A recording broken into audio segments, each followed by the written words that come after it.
हाँ जी, तो अब हम देखते हैं कि कॉमन स्टॉक की एंट्रियाँ कैसे की जाती हैं, और मैं अब आपको इंशाल्लाह जितनी भी एंट्रियाँ कॉमन स्टॉक की होती हैं वो सारी की सारी आप करवाऊंगा। बहुत आसान है, आप इसको एक दफ़ा देख लें तो आप जो भी कॉमन स्टॉक जैसे भी इशू किया जाएगा वो सारी की सारी मैंने आप रिकॉर्ड करा देना और आपके लिए बहुत आसान हो जाएगा इंशाल्लाह। तो सबसे पहले एट पार पे, पार वैल्यू पे हम इशू कर रहे हैं इसको, ठीक है। तो जब पार वैल्यू पे इशू किया जाता है, अगर हम कैश पे इशू कर रहे हैं तो लेट कर लेते हैं कि भाई हमारे पास जो शेयर हैं, इधर मैं लिखवा देता हूं शेयर की, शेयर्स हमारे पास हैं टोटल 10,000, ठीक है। 10,000 शेयर हैं, उसकी जो पार वैल्यू है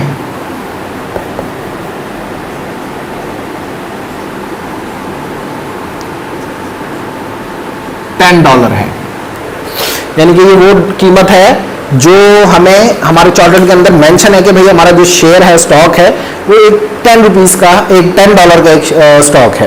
तो अब हम इसको जरा इशू करना की एंट्री करते हैं। अगर हमने पार पे ही इशू करना है और 10,000 के 10,000 शेयर ही इशू करने हैं, तो हम एंट्री करेंगे cash account debit 10,000 multiply by 10, तो 1 लाख का आ जाएगा। और कॉमन स्टॉक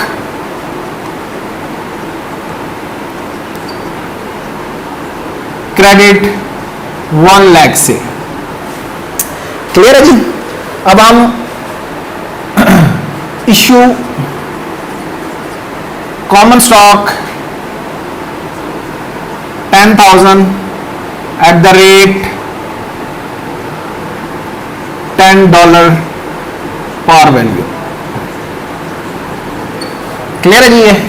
ये पहली एंट्री होगी अगर हम पार पे हम क्या कर रहे हैं, कॉमन स्टॉक इशू कर रहे हैं। दूसरे नंबर पे हमने देखना है कि अगर हम इसको प्रीमियम पे इशू करते हैं, लिख भी देता है इधर, एट प्रीमियम,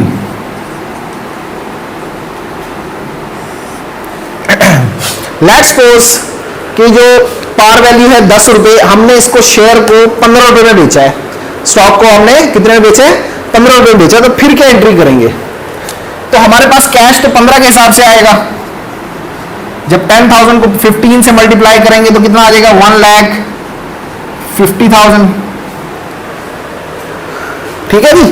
कितना आ गया हमारे पास शेयर का, 10,50,000। जब शेयर को हमने मल्टीप्लाई किया किससे, 10,000 को 15 से।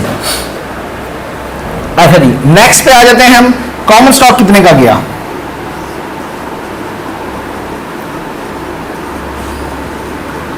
कॉमन स्टॉक हमेशा पार वैल्यू पे ही क्रेडिट होगा, जो कि है 1 लाख रुपीज, क्लियर है जी। अब जो एक्स्ट्रा हमें 50,000 मिले हैं वो हमारे किस में जाएंगे, paid in capital excess at common stock. अब वो कितना है जी हमारे पास, 50,000,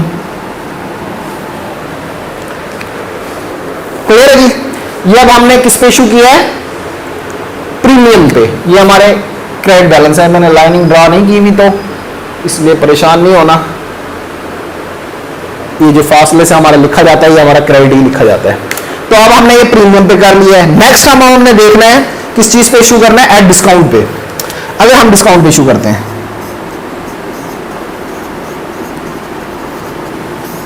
डिस्काउंट का मतलब क्या है कि भाई हमने प्राइस को थोड़ा सा कम करके सेल किया है।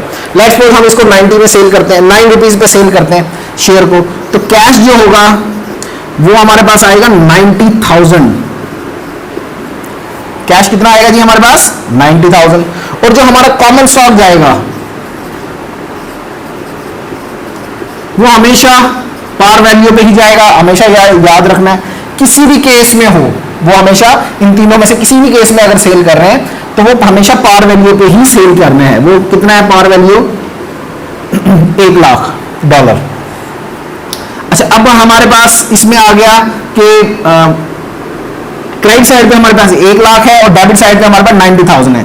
तो जो डेबिट साइड पे अब हमारा पेड इन कैपिटल एक्सेस आ जाएगा। ठीक है जी, वो कितना है 10,000। ये अब तीनों एंट्रियां हो गई हैं किसकी, शेयर कॉमन स्टॉक इशू करने की, पार वैल्यू पे और प्रीमियम पे, और तीसरे नंबर पे हमारे पास आ जाते हैं डिस्काउंट पे। अब हम आ जाते हैं हम अपने अगले उस पे नॉन पार वैल्यू पे। थोड़ा सा हम इस साइड पे आ जाते हैं।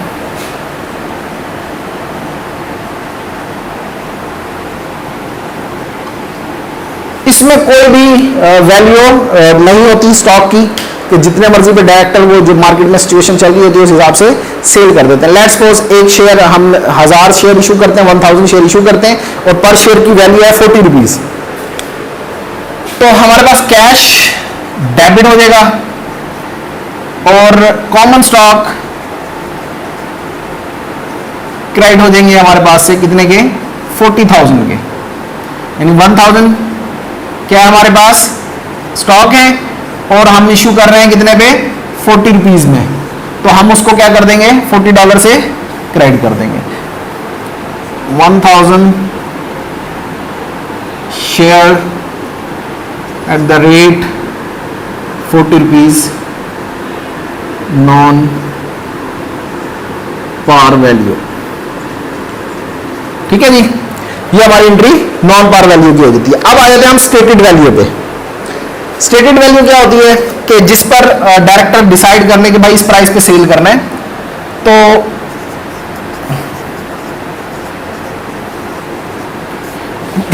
स्टेटेड वैल्यू क्या है आप जरा उसको देख लेते हैं ना। एंट्री किया है कि हम 40 का शेयर है, हमने ना 45 का इशू किया है। 40 का शेयर है, स्टेटेड वैल्यू कितनी रख दी हमने 40, और हम इसको इशू कितने में कर रहे हैं 45 में। 1000 शेयर है तो कैश कितना आएगा हमारे पास 1000 को जब हम 45 से मल्टीप्लाई करेंगे तो 45,000 आएगा। ठीक है जी, और हमारा जो कॉमन स्टॉक गया वो कितना गया जी 40,000 का। क्लियर है जी। अब स्टेटेड वैल्यू में हमारे पास जो रजिस्टर्ड पार वैल्यू होती है जो हमारे चार्टर में मेंशन होती है वो नहीं ली जाएगी, जो डायरेक्टर डिसाइड कर रहे हैं वही होगी। अब उन्होंने डिसाइड किया भाई 40 रुपीज इसकी मार्केट वैल्यू के हिसाब से हमने स्टेटेड वैल्यू रख दी है, तो अब 40 के हिसाब से जब इशू किया 45 के हिसाब से इशू किया तो कैश आया हमारे पास 45,000, कॉमन स्टॉक गया हमारे पास से 40,000, बाकी क्या बचा हमारा पेड इन कैपिटल एक्सेस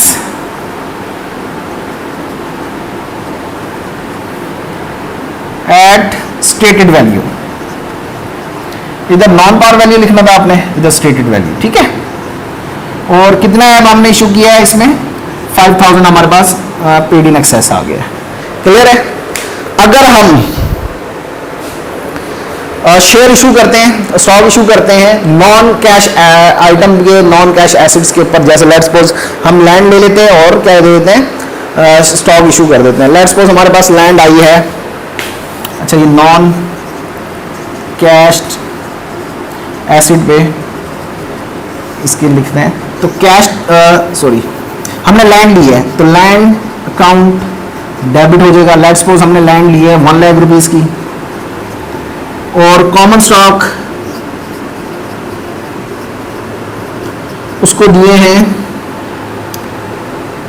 80,000 के। ठीक है, तो बाकी पेड इन एक्सेस आ जाएगा, पेड इन कैपिटल एक्सेस आ जाएगा हमारे पास ऑफ कॉमन स्टॉक, ये 20,000 आ जाएगा। ठीक है, नेक्स्ट एंट्री में अगर ऑर्गेनाइजेशन एक्सपेंस के ऊपर कर रहे हैं, यानी कि जो प्रमोटर्स एक्सपेंस कर रहे होते हैं उसके बिहाफ पे अगर हम उनको क्या कहते हैं कॉमन स्टॉक दे रहे हैं तो उसकी एंट्री क्या होगी, ये लास्ट एंट्री है हमारी। तो हम इसमें करते हैं ऑर्गेनाइजेशन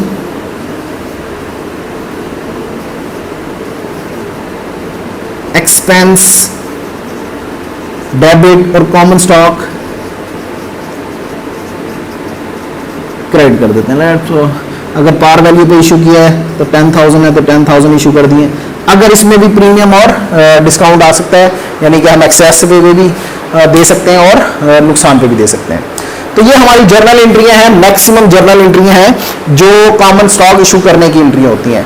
तो नेक्स्ट वीडियो में इंशाल्लाह हम डिविडेंड के बारे में करेंगे कि डिविडेंड कैसे इशू किया जाता है। तो तो उसको भी आप ज़रूर देखिएगा। तो सबसे पहले हमारे चैनल को ज़रूर सब्सक्राइब कीजिएगा और लाइक कीजिएगा। जो आप यहाँ तक पहुँच गए हैं तो वो लाजमी हमारे चैनल को सब्सक्राइब और लाइक ज़रूर कीजिएगा। थैंक यू, अल्लाह हाफिज़।